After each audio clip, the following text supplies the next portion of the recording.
और इधर गड्ढापुर साहब जो हैं वो धमकियां भी दे रहे हैं और कॉम्प्रोमाइज का भी बात कर रहे हैं कि मुझे कैसे निकालेंगे और ये होगा वो होगा। तो मतलब है ये सब चीजें साथ साथ चल रही हैं। मेरा ख्याल है कोई किसी किस्म की एहतजाजी तहरीक नहीं चल सकती।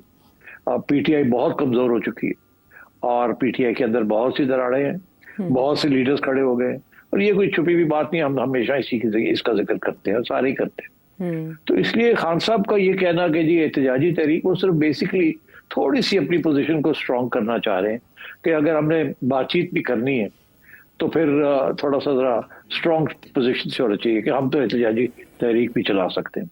कोई नहीं चला सकते, कोई इस वक्त इस गर्मी में बाहर निकलने के लिए तैयार नहीं है। और अगर केपी में कुछ लोग तैयार भी हो जाते हैं तो इतनी डिवीजन है वहां पार्टी के अंदर कि it will not amount to anything.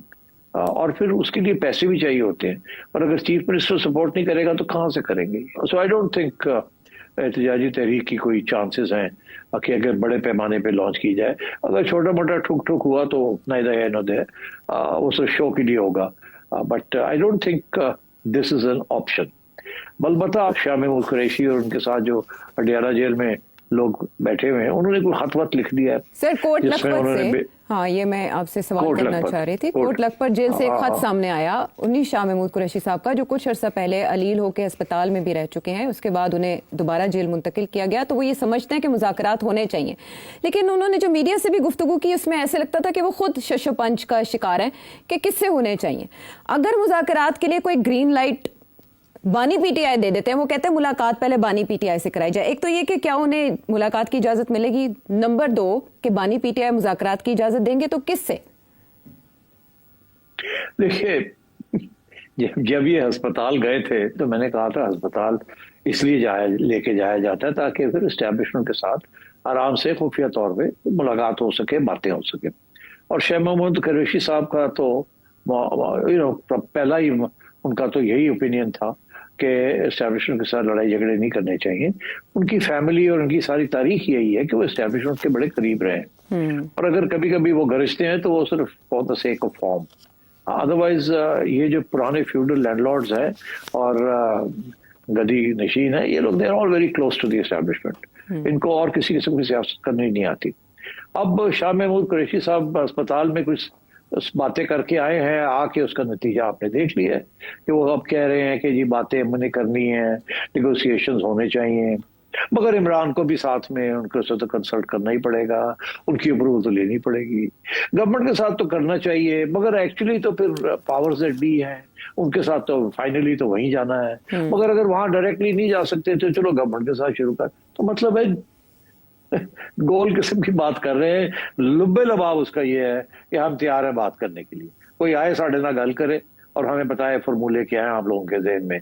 और हम थक गए हैं जेलों काट के, हमने कोई जेल वेल नहीं काटनी, हमने कोई तहरीकें नहीं चलानी। हमारे साथ कोई बात करें कि अगले 2-3 साल में किधर लेके जाना है आपने, किस किस्म की लेवल प्लेइंग फील्ड करनी है और हमें कैसे अकोमोडेट करना। और साथ साथ उन्हें इस बात का भी एहसास हो गया कि अब पार्टी में से ये रिजर्व सीट्स तो निकल गई, अब कोई इंडिपेंडेंट नहीं रहा बैलेंसिंग पावर। सो अब तो नजर आ रहा है कि जो चाहे वो करवा लेंगे। तो अब कोई रिलीफ का कोई ऑप्शन नजर नहीं आ रहा है इनको, तो कोई निशान नजर नहीं आ रहा कि रिलीफ कैसे मिलेगी। पहले तो बड़े उम्मीदवार थे ना कि जुडिशरी से मिल जाएगा, वो हो जाएगा, तहरीकें चलाएंगे, वो सब कुछ फारग हो गए हैं। So I think now they coming to this realization के let's start talking, let's get out of here and let's start talking. और अगर कोई शॉर्ट टर्म रिलीफ नहीं तो कोई लॉन्ग टर्म की कोई बात कर ले, कोई बात तो चले। और खान साहब जो है वो डटे हुए हैं, वो एक तरफ चाहते हैं कि ये बातचीत करें मगर दूसरी तरफ वो ये भी कहते हैं कि मैंने नहीं बात करनी किसी के साथ, मेरे तो ये फिक्स टर्म्स हैं और अगर ये लोग जाके बात करते हैं तो बात को आगे बढ़ाएं। तो मतलब है आई थिंक पीटीआई जब तक खान साहब पीछे नहीं हटते और ओपनली एक सियासतदान की तरह निगोशिएशन के लिए तैयार नहीं हो जाते तो उस वक्त तक ये इन लोगों का मिलना ना मिलना मीनिंगलेस। वो मिल के आते हैं, खान साहब कुछ और कह देते हैं, अलीमा खान कुछ आके कुछ और कह देती है और सारा कुछ रट जाता है। तो आई थिंक ये जो है दिस इज अनदर एक फुलझड़ी है कि जी हम तैयार हैं बात करने के लिए, हमें निकालें यहाँ से, हमें खान को मिलने दें, हम जाके खान को समझाते हैं। अब कैसे करेंगे ये, how will they do it? Basically Khan आपके पास जो लोग जा रहे हैं जी। वो तो आपको पता ही है किस किस्म के लोग जो हैं, उनको फौरन इजाजत मिल जाती है। सलमान राजा साहब रोते रह जाते हैं कि हमें नहीं इजाजत मिल रही, और बैरिस्टर साहब को, सैफ को मिल जाती है, और लोगों को मिल जाती है, फैसल को मिल जाती है, and so on and so fourth. तो ये इश्यूज तो चल रहे हैं उनके। तो आई थिंक ये बेसिकली बड़ी फ्रस्ट्रेशन हुई है पीटीआई के अंदर, और अब नजर आ रहा है कि 27th अमेंडमेंट आएगा। और हाँ, नजर आ रहा है, और कि अब बहुत स्ट्रांग होने जा रही है एस्टेब्लिशमेंट और उनके जो साथी हैं, और फॉरवर्ड ब्लॉक्स बिग बातें शुरू हो गई हैं, और रिजर्व सीट्स मिल गई हैं। तो अब तो मेरा ख्याल है और भी आसान हो गया है to control the situation and stabilise it, ताकि ये अनसर्टेनिटी जो है ये खत्म हो। अच्छा, ऐसे में सेठ साहब, आप बहुत दफ़ा मशवरा दे चुके हैं पीटीआई को कि वो अपनी पॉलिसी को रिव्यू करें, लेकिन कहीं से ऐसा कोई शाइबा भी दिखाई नहीं देता। इमरान खान साहब के ट्वीट्स ये बताते हैं कि वो आमादा नहीं है इस सेटअप को तस्लीम करने पर। ऐसे में अली अमीन गंडापुर साहब ट्राई कर लिए गए, अलीमा खान साहिबा भी और बुशरा बीबी भी, आपने जो इससे पहले एक थ्योरी फ्लोट की थी, सिर्फ शाह महमूद कुरैशी साहब का ऑप्शन ट्राई नहीं किया गया। क्या ख्वाजा साद रफीक साहब जैसे होपफुल हो गए इस खत के सामने आने के बाद कि ये एक उम्मीद की किरण हो सकते हैं शाह महमूद कुरैशी साहब कि वो माजी से हट के चलें, और माइनस इमरान की जहां बातें हो रही हैं, क्या इमरान खान साहब मैंडेट दे सकते हैं शाह महमूद कुरैशी साहब को बातचीत का? एस्टेब्लिशमेंट तो मुलाकात भी करवा देगी, क्या वो लीडिंग रोल दे सकते हैं? नो, खान साहब शाह महमूद कुरैशी को कभी भी लीडिंग रोल नहीं देंगे, और वो किसी बैरिस्टर को दे सकते हैं, गड्डापुर को भी नहीं देंगे, शाह महमूद को भी नहीं देंगे। अच्छा, इस कैंप में डॉक्टर यास्मीन राशिद साहिबा लग रही हैं आपको, जिन्होंने लेटर लिखा, वो हो सकती हैं मुतबादिल? पता नहीं, मुझे इस वक्त नहीं पता कि उन लोगों का हाल क्या है, मगर मैं थोड़ा सा इंटरेस्टेड था कि सबने मिलकर ये खत लिखा है। इसका ये मतलब है कि शाह महमूद ने आके कुछ तसल्लियां दी हैं सबको कि हमें कुछ मिल सकता है, और इसीलिए उनको तैयार कर लिया है। बिकॉज वो तो काफी सारे उनमें से हार्ड लाइनर्स हैं, और उनकी कोई अपनी कोई ख्वाहिश नहीं है टू बी नंबर 2 और नंबर 3 और नंबर 1। शाह महमूद साहब की हो सकती है कि minus Imran Khan he can want to lead the PTI, but PTI will never accept being led by Shah Mahmood. PTI का रैंक एंड फाइल जो है ना, वो रेडिकल लोग हैं, वो नहीं मानेंगे establish politician like Shah Mahmood, जो कि एस्टैब्लिशमेंट के हमेशा करीब रहा है। तो बड़ी एंटी एस्टैब्लिशमेंट एक सेंटिमेंट है पीटीआई के अंदर, इसीलिए इमरान के अलावा किसी को मानते नहीं है वो। और बाकी अगर कोई लीडर, एंटी एस्टैब्लिशमेंट लीडर कोई है नहीं, बाहर खड़ा होने के लिए तैयार नहीं है।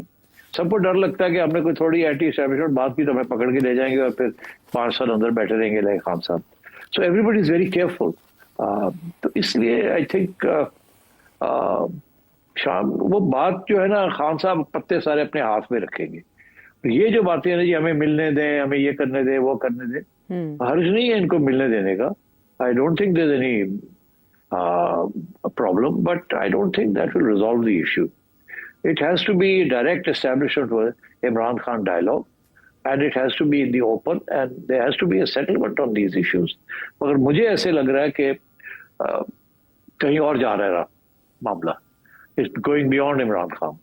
It is जो मामला चल रहा है इसमें इमरान खान की इंक्लूजन का मामला नहीं है, इमरान खान की एक्सक्लूजन का मामला है, which means के सेटलमेंट नहीं होनी। और जिस तरीके से सोच रही है, मेरा ख्याल है that is medium to long term perspective.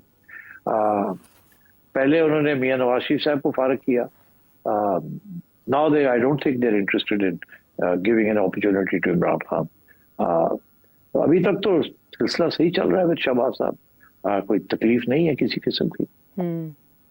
ठीक, लेकिन जिस तरफ आप इशारा कर रहे हैं, माइनस इमरान खान या माइनस पीटीआई, क्योंकि शेर अफजल मरबत साहब तो कह रहे हैं कि पीटीआई का वजूद ही खतरे में नजर आ रहा है। देखिए, what is PTI? PTI is Imran Khan ना। आज इमरान खान खुदा ना ख्वास्ता नहीं होते तो पीटीआई बेचारी कहाँ जाएगी? तितर बितर। पीटीआई में कोई लीडर नहीं है जो पीटीआई की लीडरशिप लेकर पीटीआई को चलाएगा। No one. सारा वोट बैंक इमरान खान एक बंदे का है। ये सारे जो है ना, ये उसके पीछे लगे हुए हैं। इन सब का कोई वोट बैंक नहीं है। वोट बैंक एक बंदे का है, और इसीलिए PTI is Imran Khan is PTI. इसलिए या तो इमरान खान के साथ कोई अकोमोडेशन हो तो फिर बात आगे बढ़ती है। अगर इमरान खान के साथ नहीं होती है तो फिर ऐसे ही है कि खान साहब जेल में रखो, इन लोगों को जेल में रखो जो तंग करते हैं, और जो लोग थोड़े से तैयार हैं उनको तोड़ो और अपने साथ ले लो, और वैसे ही ये जो बातें भी करते हैं ये भी खत्म हो जाए।